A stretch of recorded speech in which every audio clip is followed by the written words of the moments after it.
वसुदेवसुतं देवं कंसचाणूरमर्दनं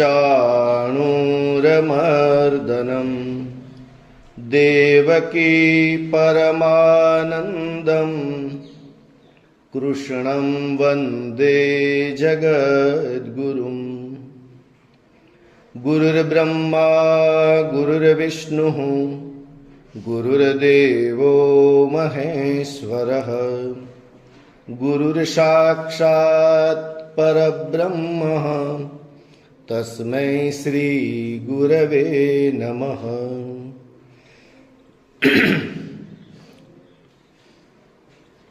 સરકારી વિનયન કોલેજ ભાણવરના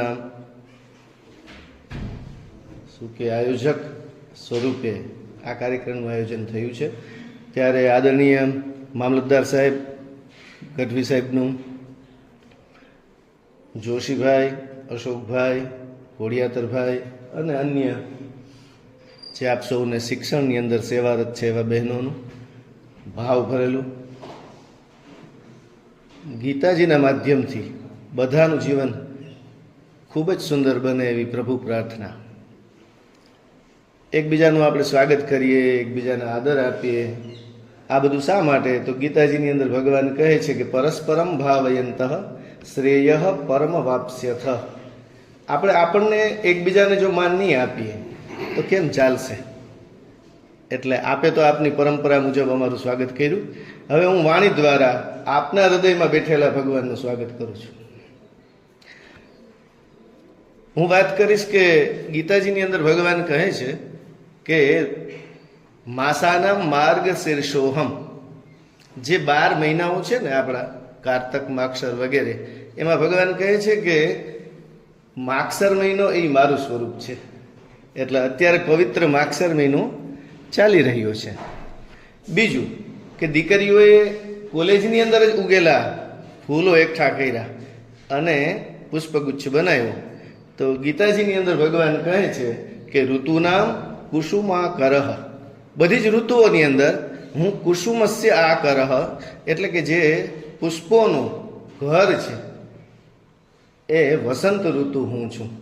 હવે થોડા જ સમયની અંદર ફેબ્રુઆરી મહિનો આવશે, એટલે એની અંદર આ દિવસો આવશે અને આપણે જોઈશું કે બધા જ વૃક્ષોની અંદર પુષ્પો આવશે.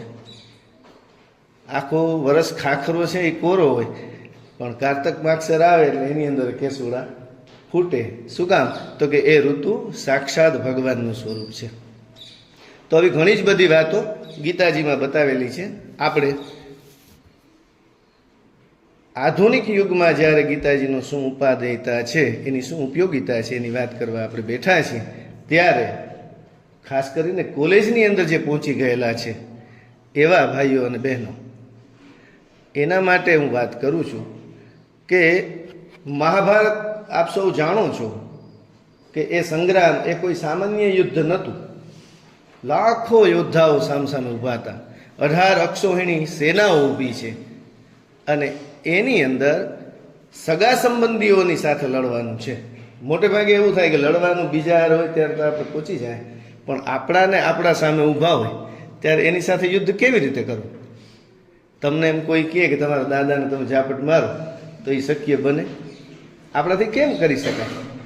તમને કોઈ એમ કહે કે તમારા ભાઈને મારી નાખો, તમારા પ્રોફેસર છે એને મારી નાખો, એમ કોઈ કહે તો એ કેવી રીતે શક્ય બને? જેની પાસેથી આપણે વિદ્યા મેળવી હોય, જે અર્જુન બાળક હતા, નાના હતા, એને તીરકામઠા પકડતા એ નહોતા આવડતા, ત્યારે જે દ્રોણાચાર્યજીએ એને ધનુર્વિદ્યા કેમ ચલાવવી એ શીખવું અને એ દ્રોણાચાર્ય સામે લડવાનું ભગવાન કહે છે. ગીતાજીની પૂર્વ ભૂમિકા સમજાવતા હું તમને મહાભારતની અંદર લઈ જવા માગું છું. કારણ કે કોઈ પણ બિલ્ડિંગ હોય ને એનો પાયો મજબૂત ન હોય તો બિલ્ડિંગ બની જાય. ઘણીવાર એવું એ બને કે એ દેખાતું સારું હોય પણ લાંબો ટાઈમ ટકે નહીં. તમારે ગીતાજીને સમજવા માટે થઈ અને મહાભારતને સમજવું જ પડે. જેવી રીતે ભાગવતને સમજવા માટે થઈ અને પદ્મ પુરાણ અંતર્ગત અથવા સ્કંદ પુરાણ અંતર્ગત એનું જે મહાત્મ્ય છે એ તમારે વાંચવું જ પડે. આવું તો મહાભારતની થોડી વાત કરું કે જ્યારે અર્જુનજી લડવા માટે ઊભા છે ત્યારે વ્યાસજી એ યુદ્ધનું વર્ણન કરતા એક શ્લોકની અંદર કહે છે, ભીષ્મ દ્રોણ તટા જયદ્રથ જલા ગાંધારની લોત્પલા